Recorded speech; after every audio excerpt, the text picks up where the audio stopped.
যদি একটি ত্রিভুজের দুটি অন্তস্থ কোণ ৪৫ ডিগ্রি ও ৬৫ ডিগ্রি হয় তবে ত্রিভুজের তৃতীয় কোণের বহিস্থ কোণ কত হবে?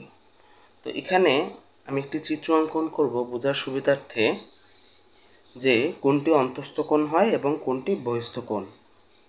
তো এখানে আমরা প্রথমে বোঝার সুবিধার জন্য একটা বৃত্ত আঁকি। বৃত্ত এঁকে আমরা পিছনে একটা রেখা অঙ্কন করি। রেখার বাইরে আমরা আরেকটু একটু সামনে এগিয়ে দিই বৃত্তের বাইরে। তো এখানে এই বৃত্তটির ভিতরে এটা হচ্ছে অন্তস্থ কোণ এবং এই বৃত্তটির বাইরে যে একটা কোণ, এই যে কোণ আমরা লিখেছি এটা হচ্ছে বহিস্থ কোণ। ভিতরেরটা হচ্ছে অন্তস্থ কোণ এবং বাইরেরটা হচ্ছে এখানে বহিস্থ কোণ। তো এটাই হচ্ছে অন্তস্থ এবং বহিস্থ।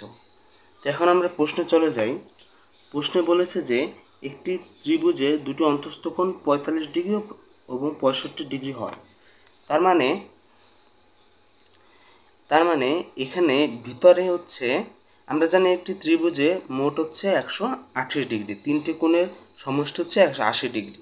তো এখানে আমরা দেখি যে এই ৪৫ যোগ ৬৫ এই দুটি মিলে কত হয়। তো ৪৫ আর ৬৫ এই দুটি মিলে হয় হচ্ছে ৬৫ × ৫ = ৭০, ১১০ ডিগ্রি। তার মানে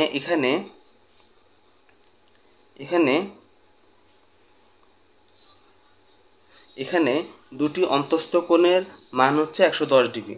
তাহলে আরেকটি তো অন্তস্থ কোণ আছে, তাহলে সেটা হবে ১৮০ - ১১০ = ৭০ ডিগ্রি। মানে তৃতীয় অন্তস্থ কোণ এই দুইটা মিলে হয়েছে, দুইটা অন্তস্থ কোণ মিলে হচ্ছে ১১০। বাকি যে আরও একটি অন্তস্থ কোণ আছে সেটা হচ্ছে ১৮০ থেকে ১১০ বাদ দিলে ৭০ থাকে।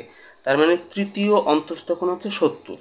তো আমাদের মনে রাখতে হবে যে অন্তস্থ কোণের বিপরীত কোণটাই হচ্ছে বহিস্থ কোণ। তাহলে এখানে অন্তস্থ কোণ যদি ৭০ ডিগ্রি হয় তাহলে বহিস্থ কোণ হবে ১৮০ থেকে ৭০ বাদ দিলে থাকে ১১০ ডিগ্রি। তো এই ১১০ ডিগ্রি হচ্ছে তৃতীয় বহিস্থ কোণ। তো এখানে আমাদের প্রশ্ন বলেছে যে ত্রিভুজের তৃতীয় কোণের বহিস্থ কোণ কত হবে। তো তৃতীয় কোণের বহিস্থ কোণ হবে ১১০ ডিগ্রি।